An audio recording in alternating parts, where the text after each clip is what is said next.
Good morning, everyone. This is Ron. I have something that I thought about after we hung up on Monday night, and I want to make sure that I was clear on this and see if there are any questions. We were talking about good and evil, and I specifically went to Isaiah 45 when Elohim, and I'm going to read that for you in just a second. Uh, but I want to make sure there's clarity here because what I used for an example was something we talked about since it happened, I guess, with the man that killed the young lady in her home in front of her mom. Uh, and I want to make sure that we understand what evil is since we say the Elohim is the creator of it. And I'm going to read that and just to make sure that I said that correctly and cover that. Uh, I'm just going to read verse 7, Isaiah 45, and verse 7 says, latter part of verse 6, just to tie it up, says, I am the Lord, and there is no other, the one forming light and creating darkness, causing wellness and creating calamities. Now, King James reads that a little different. King James, if you're reading out of King James Bible, says, uh, I am the Lord and there is none else. I form the light and create darkness. I make peace and create evil. I am the Lord to do all these things. So I wanted to make sure that we have a clear picture of what evilness is, because I don't want anybody thinking that episode that happened with the young lady, we use it, that would be confusing to say that God calls that. And I don't know if anybody thinks like that or even see it that way, but I just want to make sure that maybe somebody on the line for the first time heard that and wasn't clear what we were talking about. Uh, First of all, there is no evil that happens in earth that cannot be brought to light. That is the purpose of it, and I'll kind of clear that up, I hope, in a few minutes anyway. Uh, the expression of good and evil has to do with your free will, and it's expressed through your free will. Okay, and evil, good and evil. This starts. I long before the action of like what the young man did. Let me give you an example. I mentioned to you that I struggled with forgiveness in that episode. If evilness is defined as being unrightened or something not happened in the right time, then that's exposed to me my unrightness. That was the purpose of it. It exposed to me my unrightness. This is where you're trying to go, but I want to show you where you actually are. So how are you going to deal with this? That's the free will portion of it. So I had a choice at that time. I could continue to let this anger me and eat at me, which destroys no one but me, or I can say, you know what, I don't like how this makes me feel, which is the direction that I choose to take. And I kept hearing Kathy's voice because Kathy had already almost immediately moved to a place of forgiveness. And I kept saying, you can do this. You can do this. I see what she's saying. My path was slightly different because I can't do it quite like Kathy can, but I got there. I got there by seeing this being someone that I know and love, whether it's a relative or one of you on the phone. I said, if this is the action that they took because of their unrightness, you would be able to forgive them. You would still look at the action as something that is quite, dark, but you would be able to separate that person from that action. So the question at that point becomes, how do you change that into the light? Because as I said in the onset, all of evilness is capable of being brought to the light. Another example I want to give is we talk about Adam, and we talk about that being a quote unquote fall, which is a whole different argument. But if you see that as being something evil, and we look at that because that is something that affected all of mankind, just like all evilness affects all of mankind. So part of bringing that to the light is what we're doing now. We're trying to gain understanding. We're trying to figure out who we are and who Elohim is in our lives and how we are Elohim, how we're one. We do that by embracing who we are and accepting what we see in the book and researching it and becoming one with it. We do that by also recognizing that it takes effort and it takes will to become a human. We have operated unknowingly in an animalistic state of mind, and we are going through that transformation now. All of these are things that bring evilness into the light. So the unrightness that I felt in me and the unrightness that the young man expressed, the killing of that person was an expression. That's him operating his free will, because the evilness in him is what led him there. All of this becomes a part of it, yes, but he had choices to make. And last, I want to mention to you, I was listening to, they did a documentary on television about serial killers, and I can't remember which one it was. But one of them said something. He said one of his last victims, he looked down at her and he saw the look in her eye and what it did to him. Now, he went ahead and committed the act, but that did something to him that brought him back from that, briefly, from that animal portion of him that he had become. But it did made a change in him because he didn't forget it.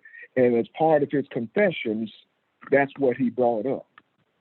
So we're talking about your light and darkness that is in you, and the purpose of this free will is to make you recognize, the purpose of the good and evil is to make you recognize the free will and to submit that into the soulful part of you.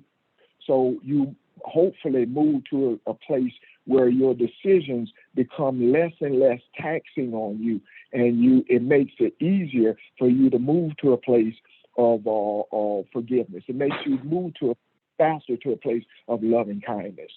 Okay, so I hope that helped a little bit. It just, like I said, I got off the phone and I thought about that, and I just wanted to add that little piece to it, and I hope that helps someone, or it may have helped me. Any questions or comments?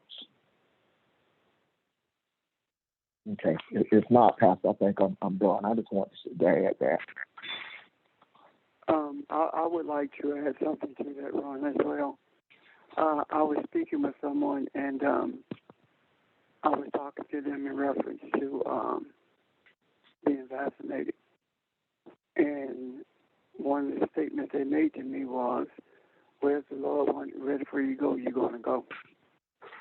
So I said to them, that is not how that works. It's your decision. And then, of course, they are contrary to that. And what I said to them was, so what you telling me, if someone walks in your house and shoots you, then the Lord sent them to shoot you because that's where you died. But it took that for me to get them to understand that it's our decision to determine rightness or unrightness. Of course, I didn't use those terms with them because he didn't understand it. But it's based upon the decisions that we make. So it is not something that God sends a hit crazy. It doesn't work like that. So I wanted to add that and hopefully bring some more clarity, or at the very least, give someone an example that can be used in order to explain it to someone else if they're in conversation about that. And I appreciate the opportunity to do that. Thank you. No. Are there any questions or comments about this or anything else?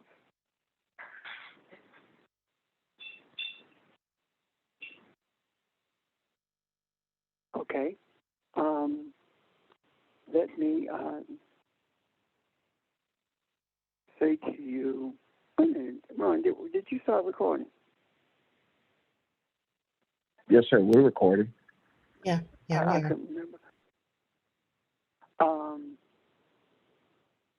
In the last session, I was not on the phone, and I do apologize for that. However, as a result of my not being on the phone, I got volunteered to do a discussion on the Age of Aquarius, and in relationship, I don't know how it transpired, but to the fifth dimension. Anyway, I want to know if there are specific questions in regards to that, or am I to begin the discussion and we go from there? Because I do believe, with everything in me, that we are in the midst of the Age of Aquarius, and I'll explain how I arrived at that in a moment. Are there any specific questions in regards to this? Good morning, Pastor. This is Kathy. I didn't have a specific question, but in looking at what it means to live from the fifth dimension, I also understood that had to do with something with the Age of Aquarius. And my question was, what is the Age of Aquarius, and how does it tie into or correlate with being able to live from the fifth dimension? Okay.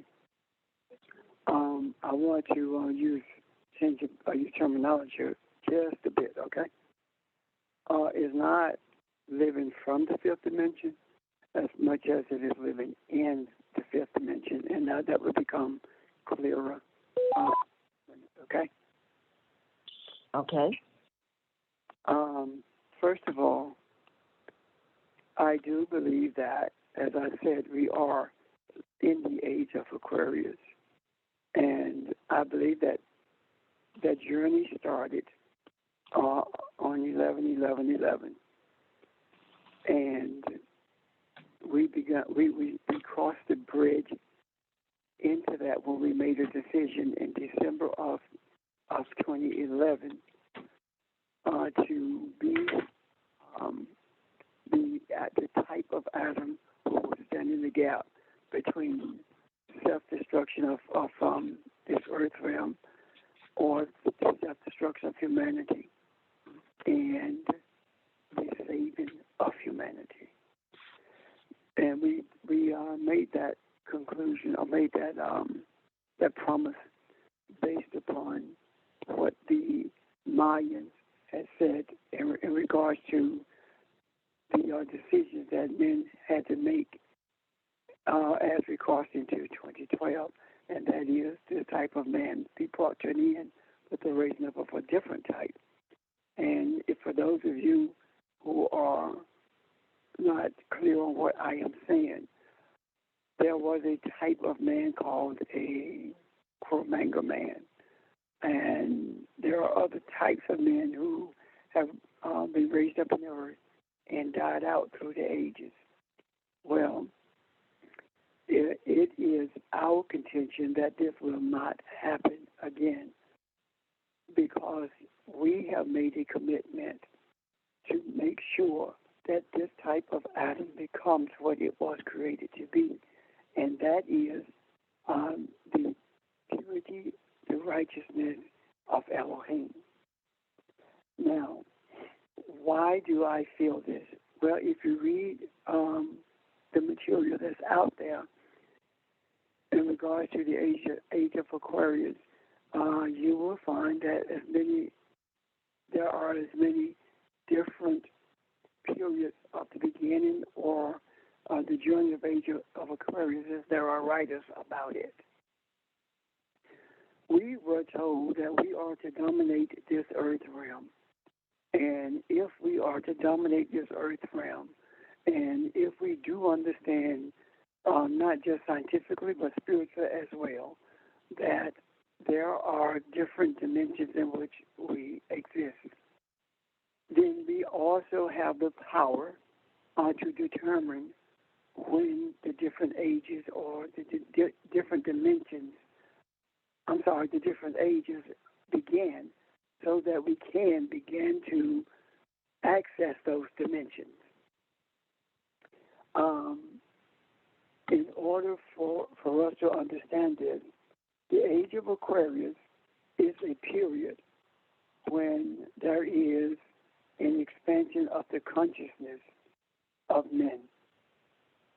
It is a time when we are able to influence the consciousness of this earth realm.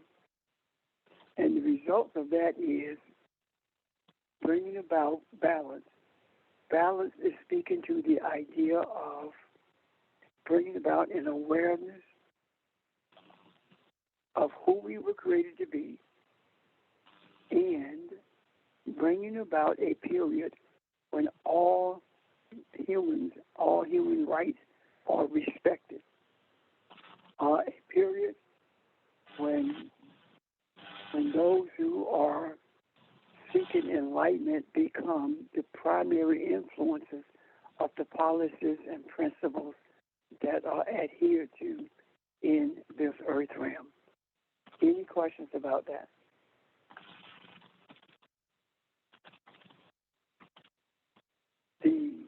The idea of the Age of Aquarius is seen when we begin to have spiritual practices on a daily basis as opposed to religious practices. The difference between spiritual practices and religious practices is during religious practices there is rote behavior adhering to principles that are dictated by men. Okay. Spiritual practices are not rote, and they are not adhered to in order to please men. They are practices that we are guided into from within, as opposed to from a set of dogma that is presented by a group of men. During this period of Aquarius, it is a period when we cannot give in to fear, despair, or anger. And we have discussed those things. We have discussed those things at length. And one of the key principles involved in the avoidance of fear, despair, and anger is maintaining certainty.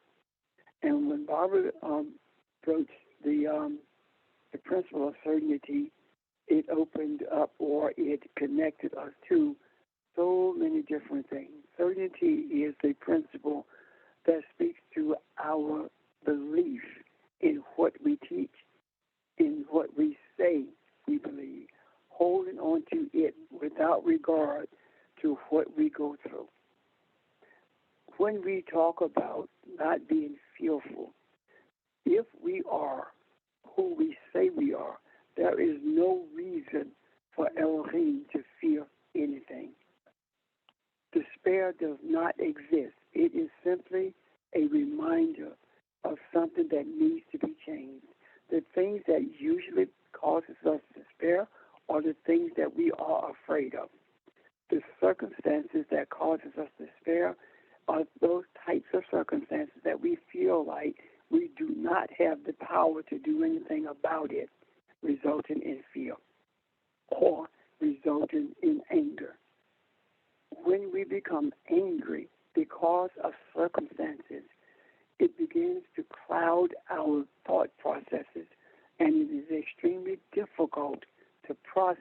properly in order to move beyond that anger. So during this period of Aquarius, we began to understand exactly who we are, and we began to see that we do not have power, we are power. Let me stop right here. From Aquarius means water carrier or water bringer, which is a bringer of enlightenment, okay? Now, the other thing is when we realize who we are, it is impossible for us to have the mentality of a victim, because the mentality of a victim says that we have given the power over our lives to someone else. We have relinquished the authority that we have to function for the benefit of humanity to someone else. Also, during this period, we are indeed the source of light. We are not a source of light, we are the source of light. And what I mean by that is this: we cannot be a victim to light bringer tomorrow. We cannot be angry about something, about what Mr. McConnell did today, and then be light in some other area. We can't have our journey of enlightenment ruled who happens to be in charge at any given period of time. Why? Because if we are the light bringers, the light bearers, if that's who we are, then we are always in charge. We are always the influencers. The control over our emotions is a clear sign of an Aquarian shift, meaning that control of our emotions are a clear sign that we are shifting from a religious state of being to a spiritual reality. Any questions about this so far? Or comments?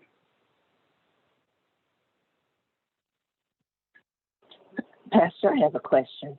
Yes. Why do we refer to it as an age? Because an age, in my mind, implies that it is like a season or an opportunity, then the opportunity passes. So why is it called Age of Aquarius?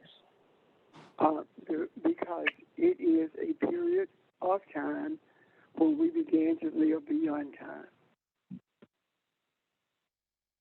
And because we are the dominators of this earth consciousness, we have the express privilege, the right, however you want to deem it, to determine when we begin to move through time so we can exist beyond time. That decision is not made by saying, okay, on the 15th of May, this is what we're going to do. We're going to bring about the Age of Aquarius. It doesn't work like that. What happened is we started this journey by virtue of seeking to be what the first century church was, not understanding the principles. As a result of our deep-seated desire, the entity that created us, that brought everything into existence, guided us through the principles of church, through the principles of religion, into the principles of spiritual adherence. And when we started adhering to spiritual principles without even realizing what we were doing, those principles began to awaken something in us. And that something that was awakened was a shift from our mind being the source of our thoughts to our soul being the source of our wisdom and our understanding. And in doing so, it started our journey between time and timelessness. And right now, we are in the midst of timelessness. However, we do have the ability to fluctuate between the two. We began to see a major shift in terms of the Aquarian shift when we are able to maintain our existence in the midst of timelessness. Does that help you, Kathy?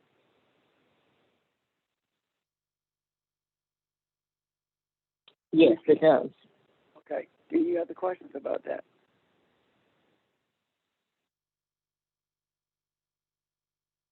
Any questions or comments from anyone? I guess I don't. You said you made it sound like it's a positive thing. You said we have the ability to fluctuate between the two, time and time. What, can you go into that a little bit? Yes.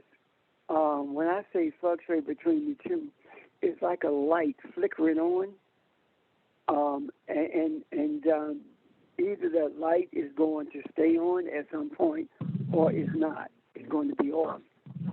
The Age of Aquarius simply makes available the energy sources that we have opportunity to utilize for the benefit of humanity. However, those same energy sources are available to everyone. And what happens is, if there is someone who is not making an effort to be enlightened, that same energy can be appropriated and in an adverse manner. The appropriation of it in an adverse manner is what we are seeing presently, and that is the total ignorance when it comes to this COVID virus, and how those who have political aspirations or approaching it, selfishness without regard to life, and or we can use it with the light flickering on is us. We are fighting to hold on to the enlightenment that we know will guide this entity called man to a place of being human. What am I saying? When we are flickering on and off, it's like when you were talking earlier, Ron, about Kathy was able to forgive when you were angry. Well, you were flickering on and off the light because you had your moments when you were fine, and then there were moments when you weren't. When you got to the place where you are fine continuously, then that light is on. Can you see that? Yes, I got you. Yeah, I understand. Okay. Any other questions or comments? Good morning, this is Barbara. The other thing about age is, if we go back and remember that we talked a little bit about the Mayans years ago. When we were looking at this age of 2012, we talked about the Mayans and all of these prophecies and things like that. Where the Mayans, the Aztecs, the Egyptians, the Hopi, all have their traditions, the things that they have known for thousands of years. And what we know is that an age. Sorry, let me just get the phone. I'm sorry. Call from Sajaya, Liger. Okay. Hello, you've reached 359-5561. If you wish to I'm so transmit sorry. back, you may do so at 359. I'm sorry. My husband has COVID, and so he's been getting lots of calls. But the point is, what they designed a calendar, and that calendar did not just look at Earth, but it looked at Earth as part of the fabric of a larger universe of systems. And what they found with their calendars, there are different ages, and we've gone through about 5. The Age of Aquarius is the 6th age. Each age is about 5,000 plus years. This is so much bigger than what our minds usually think about.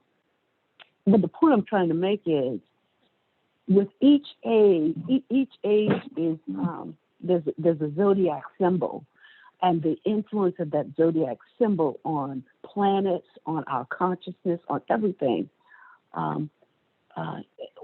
is important, because we just come out of the age of Pisces, which is the age where we've been separate, where we've been talking about just getting what I want for me, et cetera, to the age of Aquarius, what Pastor you've been talking about. So the age is what influences everything that goes on during a period of time as well. And that includes our spiritual consciousness. Because if you remember, the moon and things like that affect the tides, and everything is connected.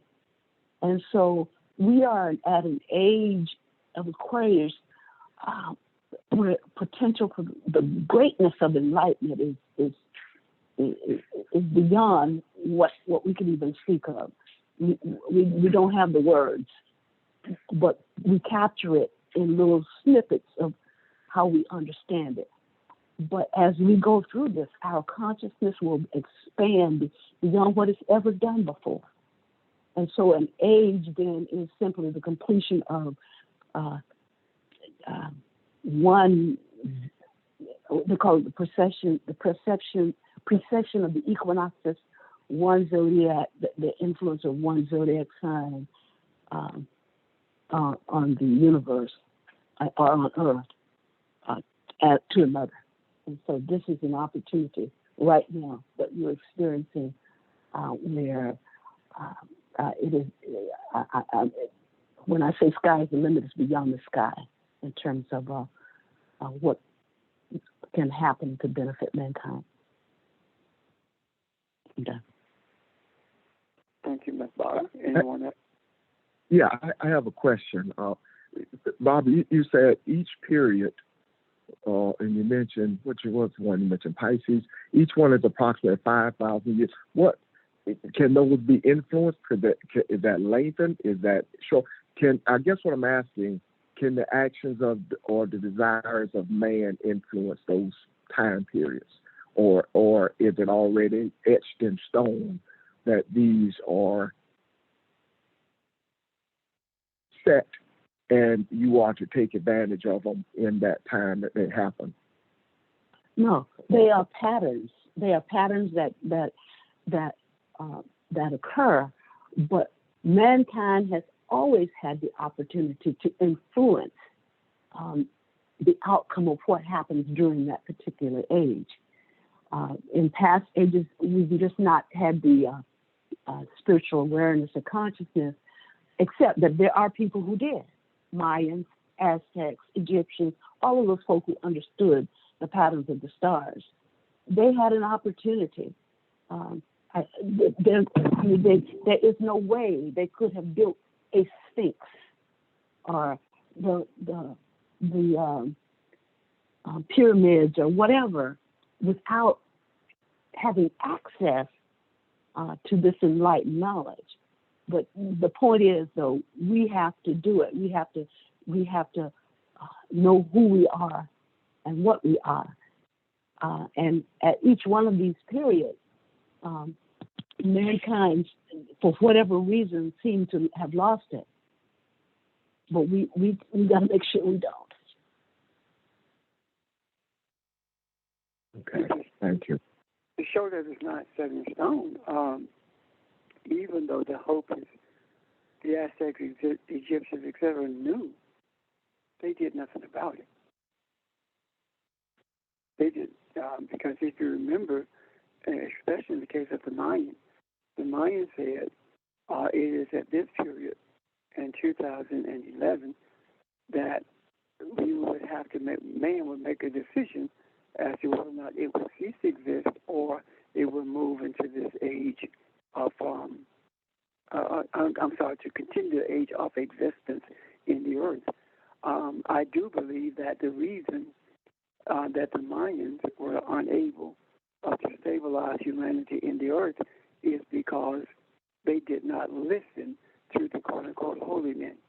When the priest told the Mayans that it had a vision that there were ships coming, and they needed to move deeper into the jungle to protect themselves from those who were coming on those ships. They ridiculed them. They did not pay them any attention. And we know what the results of that was. And we know who came on those ships. And we know who destroyed them. So it is our opportunity now either to give weight to what we are seeing, the voices that we are hearing, and the actions that we are experiencing, or it is our opportunity to dominate them in a positive way, so that they will be beneficial to mankind. And I'm going to get into that portion of it in a few moments, so that we will not go down the same pathway that the Mayans and the Egyptians traveled. And I do indeed agree totally with what Barbara's saying, because there is no way that the Egyptians, that the Cushites there in Egypt would have been able to redirect the Nile if they had no understanding of hydrostatic engineering. There's no way that could have happened. That they could, as she said, build the Sphinx without having some knowledge of how to move stones of that magnitude, a knowledge that does not exist amongst men today. So these things may seem to be menial on the surface, but they really aren't, because it speaks to the idea of being, having the mindset rather of Elohim, but at the same time not really knowing how to embrace being Elohim and human at the same time. When men have, as has been in the past, a love of life and each other, it is easy for those who do not have any respect for life to dominate and destroy them, because that is not their way of living, their thought pattern, and that is certainly not their expectation. And that is what happened. And we are the ones who are to make sure that does not happen again. And the way for us to do that is by understanding the mistakes of the past, understanding the reality of the present age, and to see what it means to live, or how we are to live, rather, in that present age. Any questions or comments about that?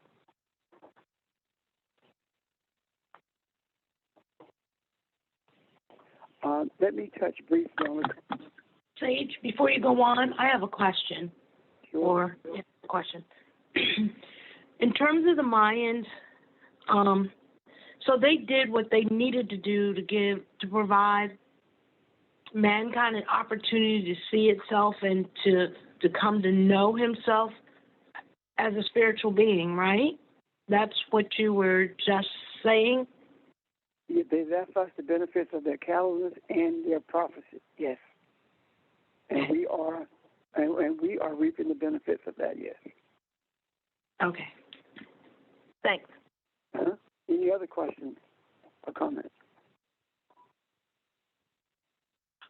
Rev, this is Charles.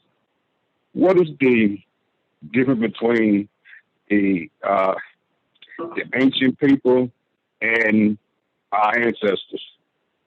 There's no difference. Just different ways of terming it. That's all.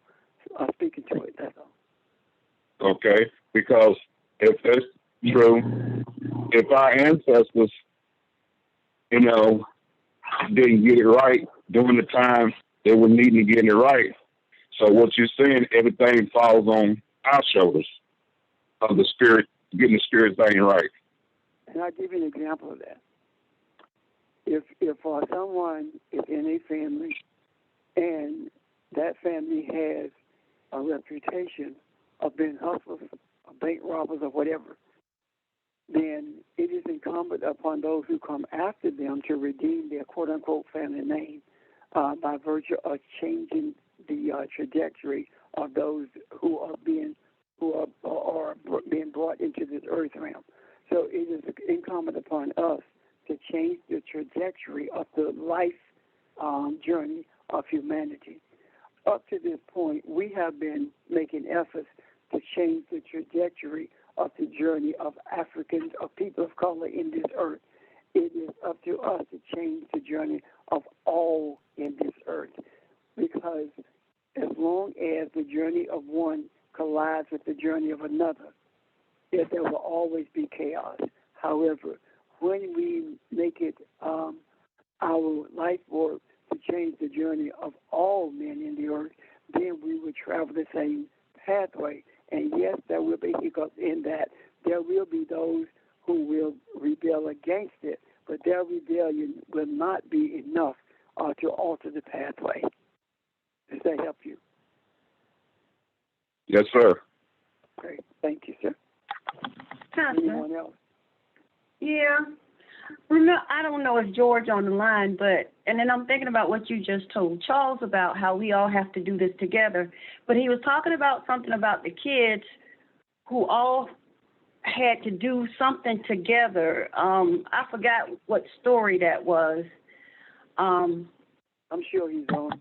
George. Yeah. Yeah, good morning, everyone. Good morning, George. You remember the story? Remember the story you was telling us about the kids? Yes. Yeah, they could. Yes, I do. Yeah. Can you go back over that for me, please? Yes. And again, I just want to just say that this particular story was related to the word Ubuntu.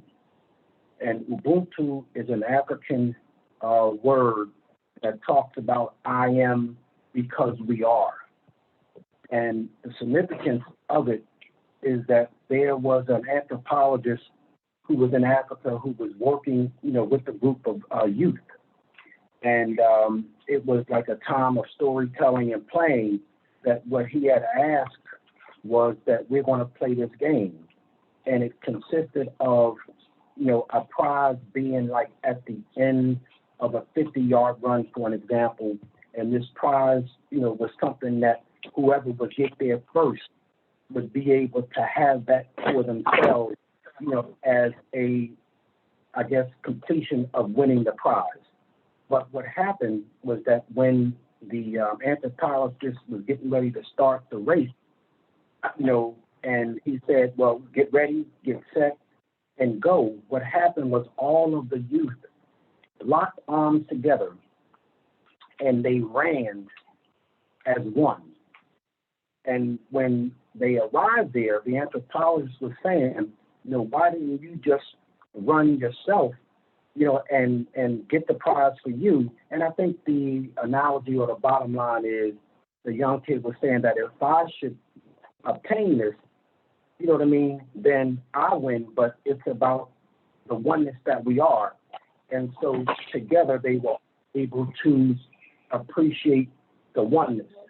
And so it was that kind of analogy, that I think begin to look at in terms of our beginning. And I'll just stop there because I think there's some other things that, I will share a little later about the oneness of going back to beginnings. But that was particularly the story, Evelyn, for your information. Hopefully that makes sense. Yes, thank you. Thank you. Any other questions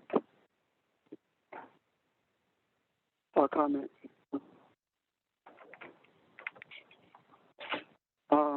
Okay.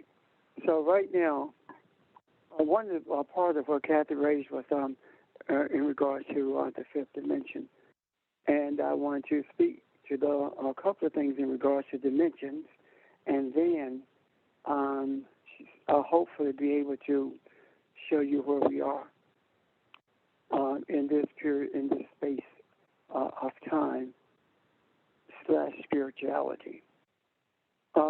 We currently we live in the third dimension. This is not a passing away of dimensions in terms of physicality. This is not moving from the third dimension to the fourth or the fifth, etc. That's not it at all. This is all about mindset.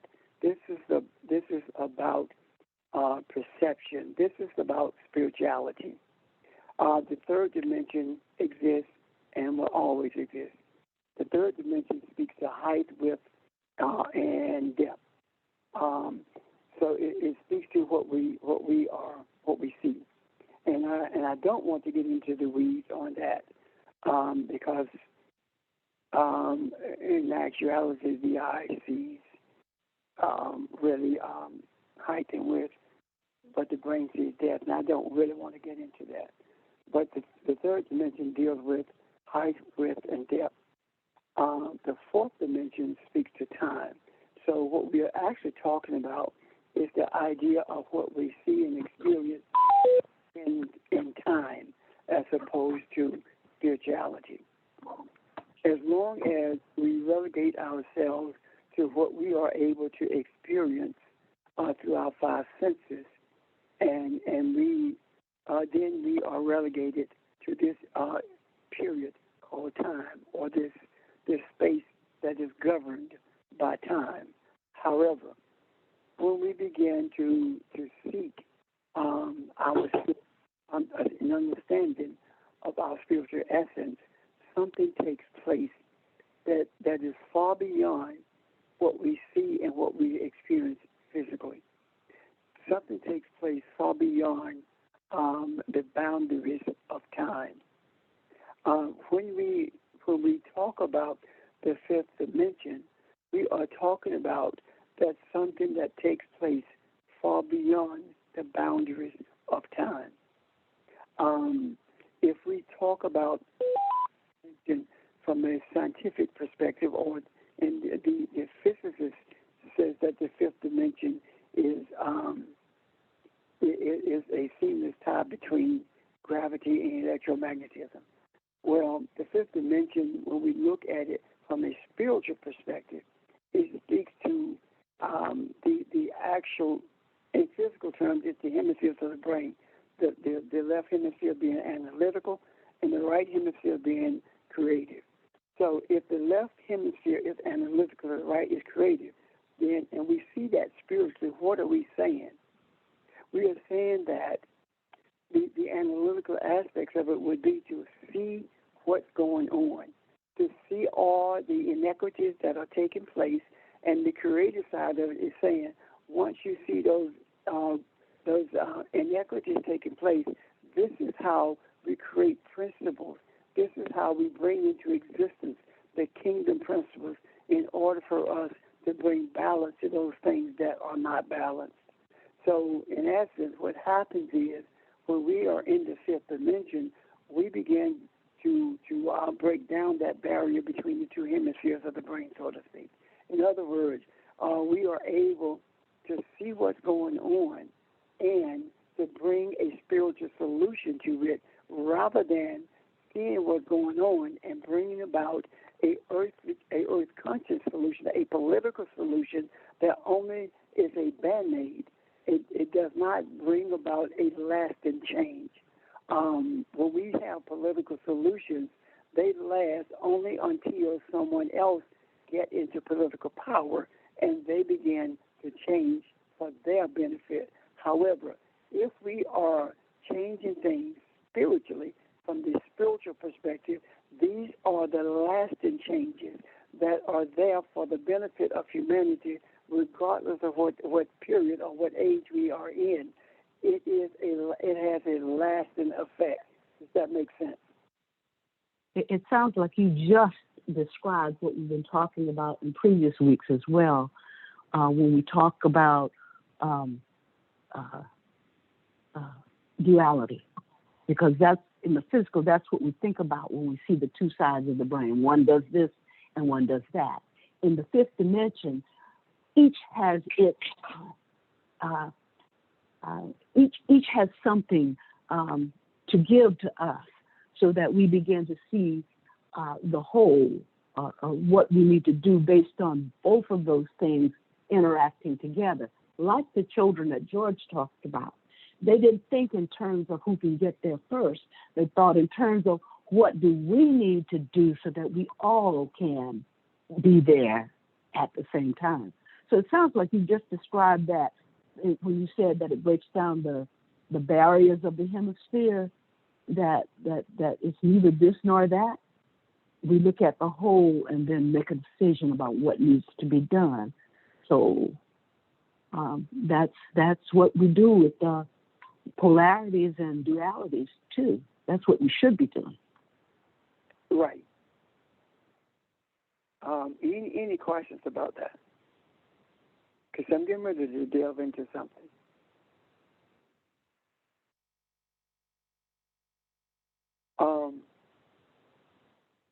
We're not, in speaking of this, and Barbara, I do agree totally with what you're saying. In speaking of this, when we look at where we are, right now, what we have been doing is living from the analytical portion of our brain, meaning that if we look at it spiritually, religion is analytical, but it's analytical on a scale that has been developed by men.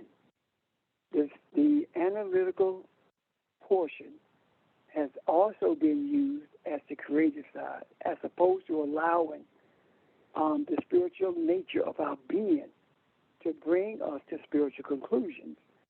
What we've done is allowed our analogies to bring us to conclusions. What am I saying? Let's look at this nation. From the inception of this nation, it has only lived with a mentality of slavery. There has never, ever been a mentality of freedom in the vernacular or in the mindset, rather, of this nation. Never. This nation is a work that was brought into play by the universe for the purpose of bringing humanity to a place where it will be human. Why do I say that? If you can see this as a historical spiritual experiment, from the time that this nation was formed, it has always had servants. It has always oppressed anyone who doesn't look like it. Right now, we are experiencing COVID in the South, in the southern states, like nothing else. And, would you unmute your phone, please? And as a result of that, we are seeing those who refuse to take into account the health of others are the ones who are in charge. They are the ones who are making the decisions about wearing masks and not, and it's having an effect all over this nation. There's a reason for that. We talk in historical terms about slavery as if the North or the Northern mentality was different than the Southern mentality. It was not. And that has never changed. The Southern mentality of servitude is the mindset of the United States of America. And that is the reason it can abandon the Afghans or anyone else who doesn't look like them. They were more, they showed more compassion for Germans during World War II than Nazis during World War II than they did for people of color, even to this day. The Nazis being imprisoned in Alabama were leaving their prisons and going downtown to a restaurant to eat, and African soldiers returning were not allowed to even go to the back door of the restaurant. So I say that to say this. If there was a mentality of freedom in this nation, then why is it that the very states that did not have slavery and said that they wanted to end slavery, why is it that in 1850 they voted along with the South to institute a Fugitive Slave Act, saying that those states that did not have slaves would have to return runaway slaves? Why is it that even though the Constitution clearly gives the Congress the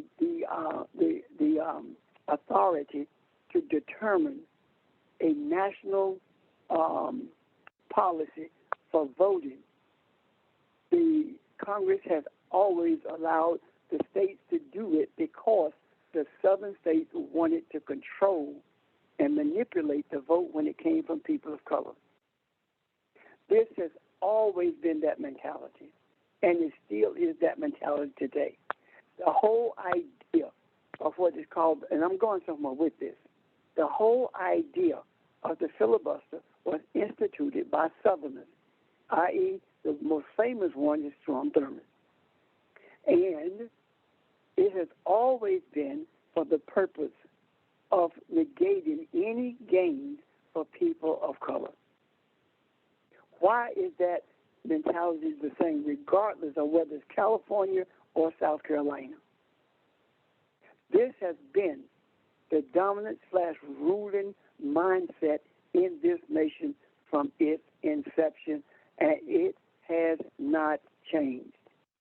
So what happened? When we as a people decided that we were not going to take it anymore, we operated from that principle of the size of the brain and the analytical side of it. The same principles that were used to enslave are the principles that we sought to use to end servitude, to bring about a right to vote. If we had done it the way it should have been done, we would not be where we are now with a stalemate in Congress when it comes to voting. We chose to use the principles that were put into practice by those who enslaved us, and principles that were meant to keep us in slavery, in not necessarily physical shackles, but in places of servitude. For example, in Baltimore, I am informed that what happened in the last couple of years, they changed the bus routes in Baltimore. In other words, they eliminated bus routes in Baltimore, and then the buses that they left in the African communities, they were scheduled so far apart until people began to lose their jobs because they could not get to work on time. For example, if you had to be at work at 9 o'clock, you had to catch the bus at 6 o'clock in the morning, otherwise you were going to be late. So they did that on purpose. And this is just in the last 2 or 3 years that this happened. And these are the types of things that are continuously taking place, and yet we say we are free. No, we are still functioning from the left hemisphere of our brain, analytical, only one-sided. Until we begin to merge the two, we will continue to operate in duality. And that duality looks like this. The duality says that these are the only principles that you can work by. And the duality is simply black and white, African and Caucasian, as opposed to the spiritual duality. Spiritual duality says that you analyze what's going on, you see what's taking place, and you are experiencing what's taking place. So rather than use the principles that have put them in place to try to remove them or to break down the barriers, you find a spiritual solution to it. And the question becomes, what is that spiritual solution? The spiritual solution is to make sure that the principle of forgiveness, love, and kindness comes into play. And when we begin to use the wisdom of love and kindness, when we begin to use the wisdom of harmony and peace, it is at that point that the magnification of all of those things that needs to be changed is seen by those other than the ones who are the targets. And when that begins to take place, the allies become those who were engaged in the redlining. The allies become those who were engaged in voter suppression. All of a sudden, there are those who began to see the reality of what has been and is taking place. And as a result of that, we began to see marked change. However, before that marked change takes place, there has to be an exposure of of all of the principles that have, up to this point, kept humanity from being human. And if there is anything that shows us with a clarity what inhumanity to humanity looks like, it is what's taking place in Florida with its leadership, what's taking place in South Carolina and other states with their leadership, and looking at a government that has the power to change it, i.e. the federal government, and refusing to do it because of quote-unquote states' rights. The reason I say it can be changed is because if by the stroke of a pen, the current president says that federal funds will no longer go into education into these states until mandates are put into place, it changes. However, because not want to hurt someone's feelings, because not want to lose power, they go along with the suffering of humanity. So it is upon our shoulders to change it. And the way we change it is by changing the mindset of those who have undergirded the power that is currently in place. The mindset of those who have undergirded that power is being changed as we speak. And a great indicator of that change is when we see the proliferation of power that is being placed in the hands of females, African females, and their influence in all of these efforts. As we see these things take place, we begin to see the emergence of an attitude of nurturing. And that attitude of nurturing is not an attitude of Caucasian parental emotions. This is about spiritual nurturing, and spiritual nurturing is powerful when the nurturing consists of forgiveness, love, and kindness. That's what we are beginning to see emerge.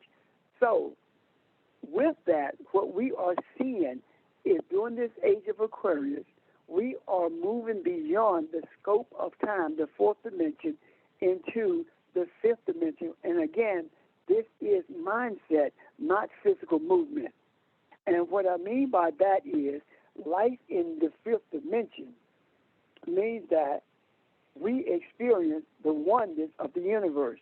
We began to experience what we believe, and we know that there is unicity in the universe, and we are one with it.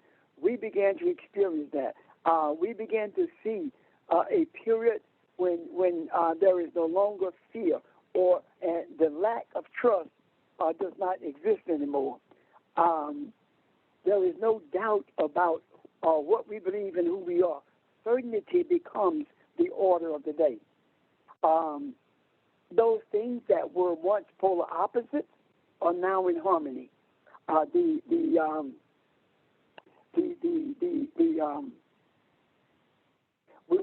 We function from the inside out as opposed to the reverse. In other words, we are guided by our soul and not by our mind. And all of our aspirations and all of our thoughts are surrendered to the universe or to our Creator. Why? Because when we surrender our aspirations and our thought to the Creator, then they are returned to us in a form that benefits everyone as opposed to a chosen few. And we began to see that regardless of our state, all of our needs are already supplied because even though the birds don't gather, their needs are supplied. So why is it we think that ours won't be supplied?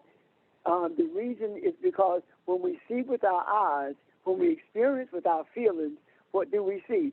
We see that if we rock the boat, then they have the power to take away from us. However, when we see that we are the power, we are the dominant force, then we begin to see that the universe will not allow us to go without being supplied with our needs.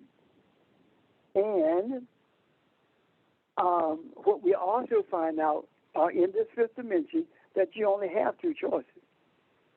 You're going to live in love or you're going to live in fear. There are no other choices. And if we are going to live in love, that means that we are experiencing the fifth dimension. We are seeing the issues and we are providing spiritual solutions. The spiritual solutions are as simple as desire. The desire sounds like it is easy. However, if you listen at what Ron has been talking about when he talked about forgiveness and anger, what you will see is that it too is a process. There are those who will have these desires and the desire rather for balance and love and kindness, and it becomes instantly. And there are those who will have to work through it. Fortunately, there are so many of you on this line, and you come in contact with people who are coming into this place at the end of the day. And at the end of the day, you are receiving the reward of being loving kindness and forgiveness instantly, as opposed to having to have gone from the beginning of the day, excuse me, as so many of us have, and had to work diligently in order to get to where we are at this moment. If we continue to live in fear, then we should continue to expect the same things to continuously happen, not just in our experiences, but for generations to come. If indeed we are to make a better way, if we are indeed to move the next generations to the place, to the mindset of the fifth dimension, then it is incumbent upon us to live from the depth of love and kindness. Any questions or comments? Or does any of this make sense to you?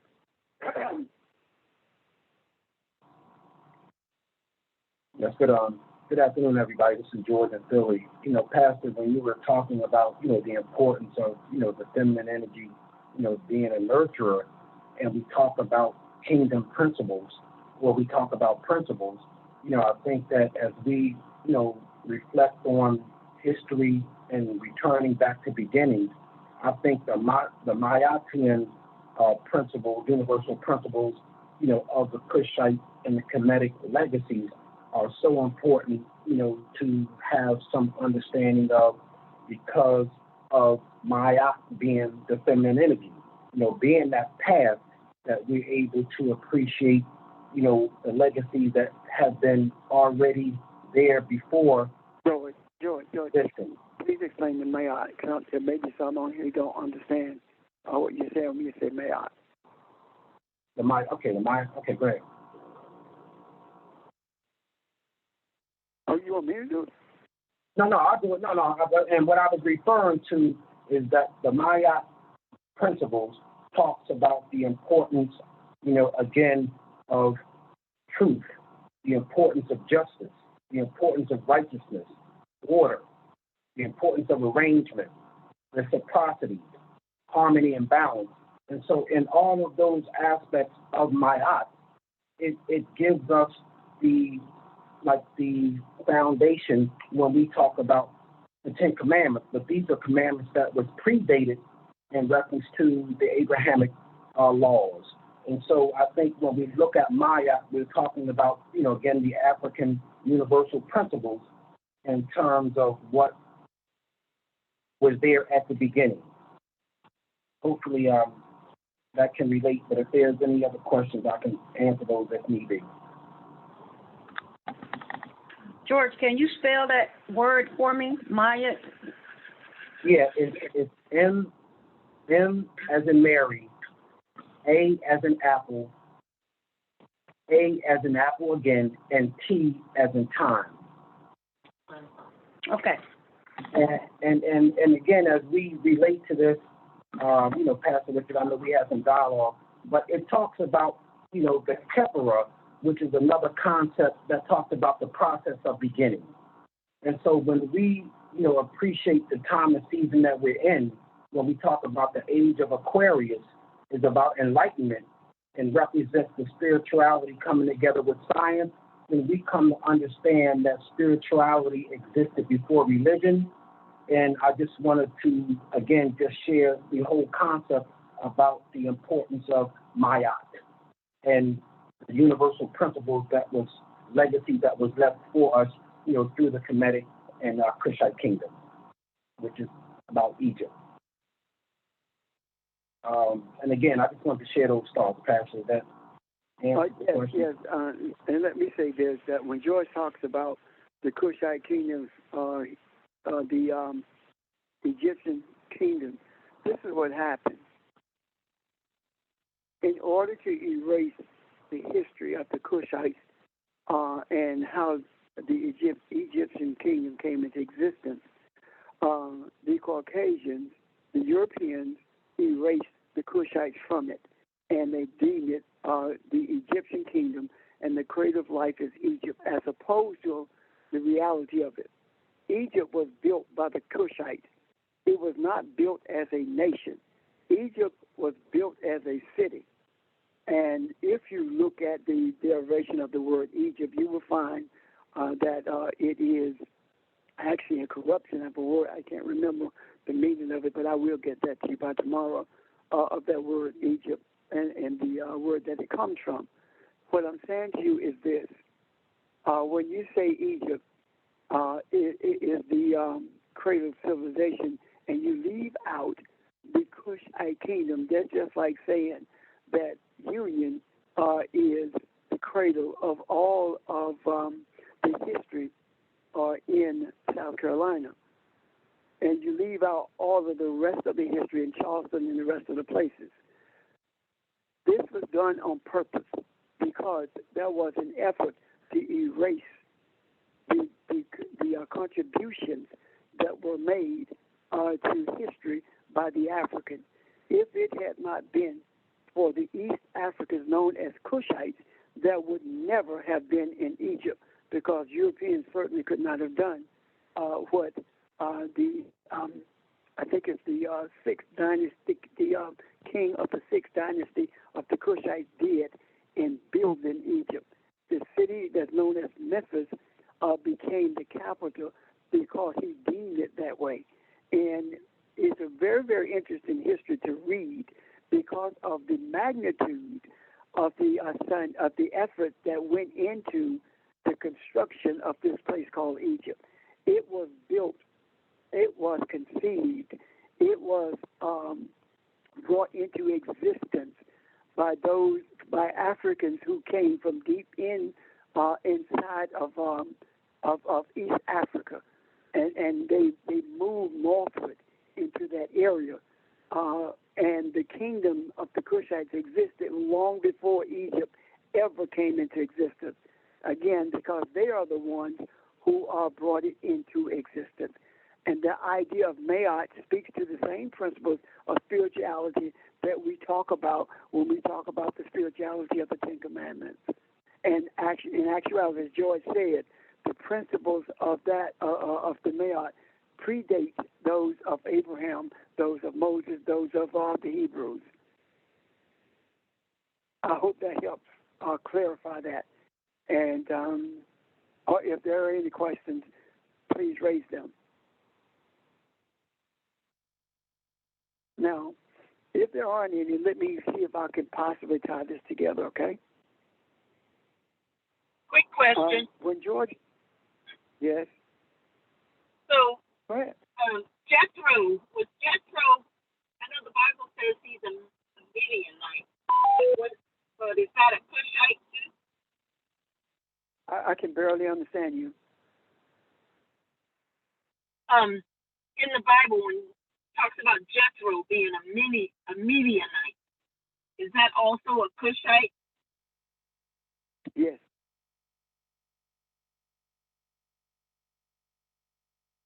It is. See, this is one of the things that we have to shift our mindset to if we are indeed going to be true to our desire for the fifth dimension, and that is to understand that every single individual in these scriptures who are considered the patriarchs are Africans. All of them are. Every one of them are Africans. And for us not to embrace that is actually a disservice to what the scriptures are telling us. And if we look at the period of time when the Hebrews went into Egypt, what we will find, it coincides with an influx of Europeans into Egypt during that period of time. And this is what started the shift in the mentality of Egypt and in the control of that part of the world. The Cushite kingdom existed long before there was an Abraham. And what we are led to believe is that the whole world revolved around Abraham and those who came after him. That's so far from being true. There is a segment of the history of the existence of humanity in this earth. As a matter of truth, what we see in regards to Abraham and his descendants is a series of allegories that tells us about the history of humanity in that part of the world and how the invasion of the Europeans influenced in a very negative way that part of the world. Maybe at some point we can look at the nature of the allegories that we find in the scriptures that tells us the story of what happened during the end of the Cushite kingdom, because that is actually what it's talking about. I hope that helps.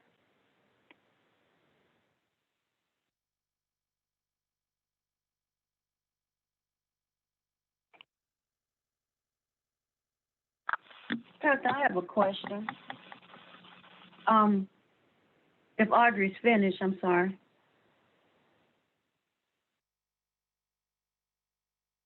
Yes, I'm finished. Okay. I know. I heard you say you're going to tie in some things and tie them together, whatever. Can I get your take on McMaster signing that bill on yesterday?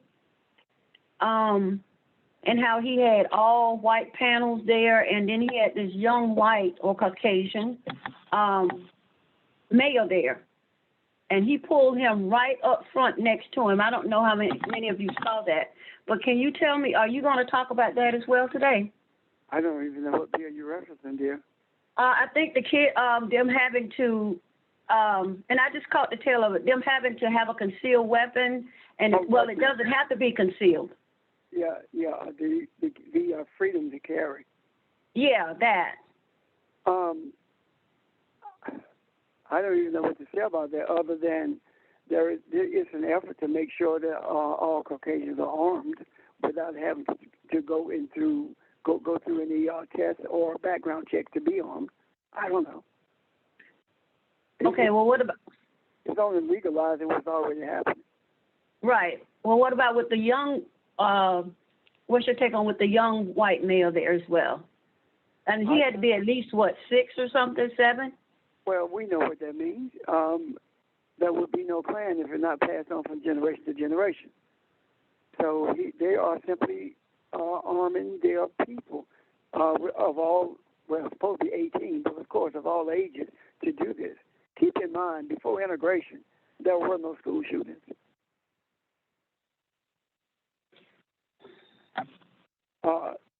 This whole idea of arming a nation is all about white men protecting the mindset of slavery. That's it. Bottom line, whether it be Biden talking about the Second Amendment rights would not be trampled upon, that's BS. There's no such thing as Second Amendment rights the way Scalia interpreted the Constitution. It was wrong from the beginning, and everyone knows it was wrong. The Constitution speaks of a well-regulated militia. That's the National Guard. That's not Bubba with a Glock. That's not Bubba with an AR-15. It's a well-regulated militia, which is the National Guard. So that, I mean, there's nothing much to be said about that other than it is an effort to make sure that all Caucasian men are armed. That's it. Well, I want you to know, in my blood and in every cell of my body, I'm to the point enough. I'm not angry, but it just saddens me that I know it may take this in order to get us where we need to be, but I'm to the point enough, and it just hurts just to see that, Well, I'm done. First of all, hurt is understandable. And this is a great segue for me to tie things together. What you are talking about is exactly what I'm talking about when I talk about a slavery mentality. This what you experienced yesterday is no different than what has always been in this country. The difference is that it is more public and it is legalized. That's all. That's the only difference. Now someone can shoot you and they cannot be charged with the illegal possession of a weapon doing a violent crime.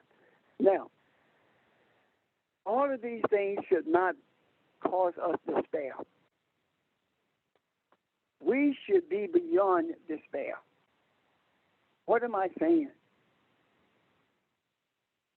When we live with the mindset of the fifth dimension, we do not give in to despair, anger, or fear.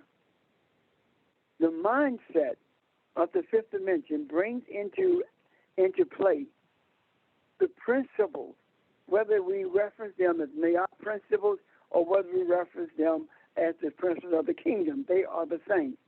The foundational principles of loving kindness, the foundational principles of forgiveness, they are the principles that governs our thought patterns. We see what the problem is. If we use this as an example, that the arming of Caucasian males is the objective of what Evelyn is talking about. If we see that for what it really is, the question is, what is the spiritual solution?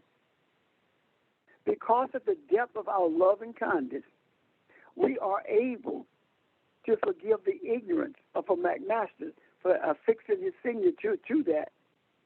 And we understand that love covers a multitude of entanglements and that there is no power greater than the power that we are. The power of the universe has been vested in us. We are not created by a substance of powerlessness. We are created by power, with power, to overrule the unsavory thoughts and the unsavory actions of those who are ignorant as to who they were created to be. And when we embrace the totality of our essence, it is at that point that we pave the road to these entities who are in physical bodies becoming human. We show them how to get to the place of being human. And when we show them the avenue that leads to being human, along the way, the weapons of this physical world are dropped, or they are detached from the weapons of this physical world, and begin to take on the weapons of our warfare, which is love and kindness. And when this takes place, this is when we begin to see change. It is my total belief that we will not see an abatement of this virus until we see an abatement of the racist attitude, the misogynistic attitude of those who are currently in control of this country. Either there will be an abatement or there will be a total destruction of this nation. The principles of this nation must not be altered. They must be torn down, because the principles of this nation are diametrically opposed to being human. The principles of this nation were gathered for the purpose of white men always being in power of this in this nation and in control of this world.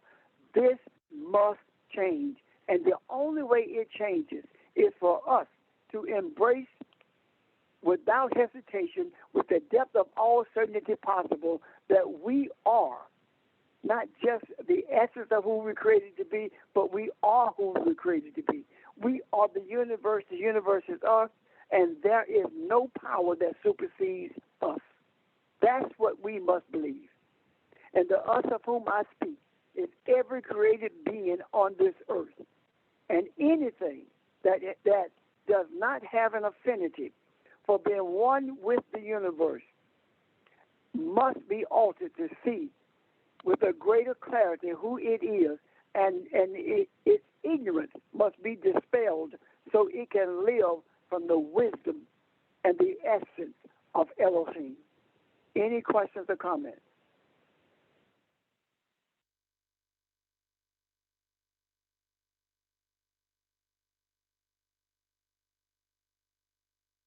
So, this discussion started with some questions that came from Kathy, I think, primarily. So, does this discussion cover the questions that you had, and not just Kathy, but all of you in general? Are you clearer now in our understandings of the principles that we've talked about? Yes, I am. Thank you. Anyone else? I just have one question. The Age of Aquarius, does that start or begin as a result of our actions, or does it just happen? It happened as a result of our desires. Remember in 2011 when we met at Foundation, and we talked about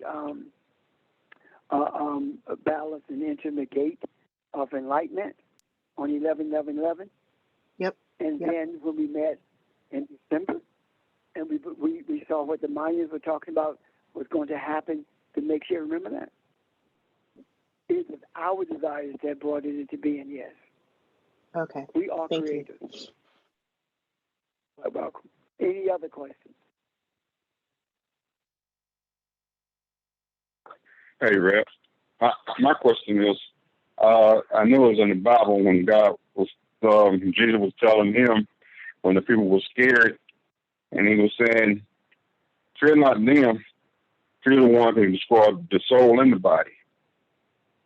And elaborate on that some more.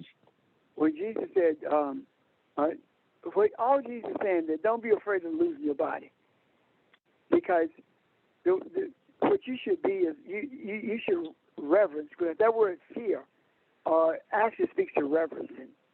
Okay. You should reverence the one who can destroy your soul and your body. He didn't say that it would happen, but it has the ability to do that. So what is he saying? Don't reverence the things of this world. Don't be in awe of them. Don't be afraid of them, even if we took the word fear and looked at it from the way we normally see it. Don't be afraid that you're going to be killed. If you are, so what? This whole life in this body is not life as much as it is an opportunity to learn what life is. What we call living is actually existing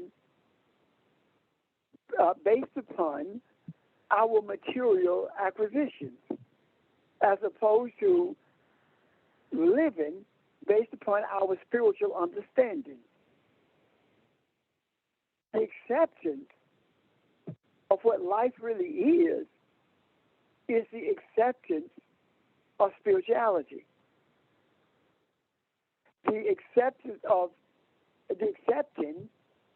of multiple millions of dollars and thinking we're going to live a life of ease is the acceptance of a lie. Because if money brings us a life of ease, then why is it that people with it, in so many cases, are miserable? This is about spirituality. This is about taking no thought for tomorrow, because it has enough evils of its own. It's unripened in itself. The ripeness of tomorrow comes from us. So every day must be ripened by us. It is up to us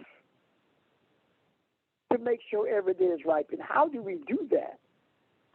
By making sure that you are ripened, by making sure that your thoughts are spiritual, that your thoughts are positive, by making sure that anger and hatred is foreign to you, by making sure that nothing causes you despair, by making sure that the foremost thing in your life is the love, period. Why? Because if you are not love, you are not Elohim.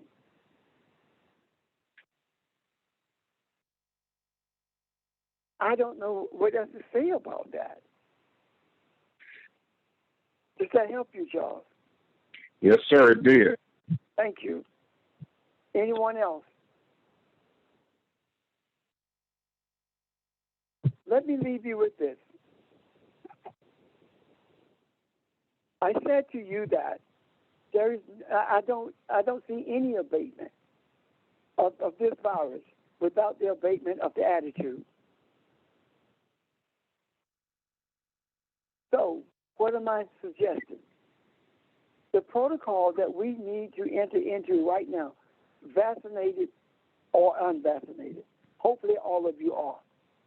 The protocol is the same as it was at the onset of what's taking place. When you see the vaccinated people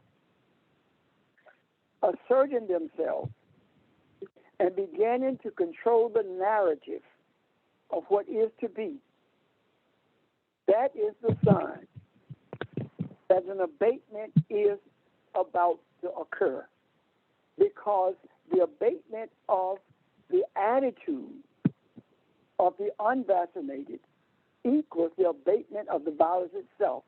And these are indicators that the plague of Egypt is coming to an end. And we are coming out of the wilderness of ignorance and entering the promised land of wisdom, understanding, and spiritual experiences. Hold on to that.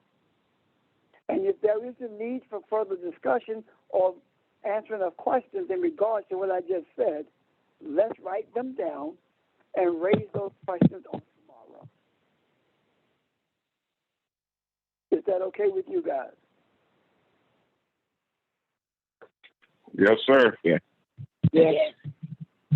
Can you just repeat what you said in the very beginning?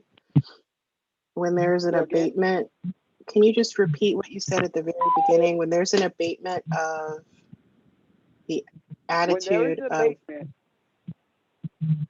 when there's an abatement of the attitude of the unvaccinated, when the vaccinated began to control the narrative, that's when you would see an abatement of the virus itself, along with the abatement of the influence of those who are unvaccinated.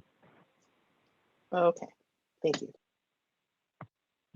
Because that same attitude of the unvaccinated is the attitude of enslavement. And we can get into that tomorrow. Okay? All right. Okay. All right, guys. Okay. Enjoy the rest of your day. Thank you. Okay, thank you.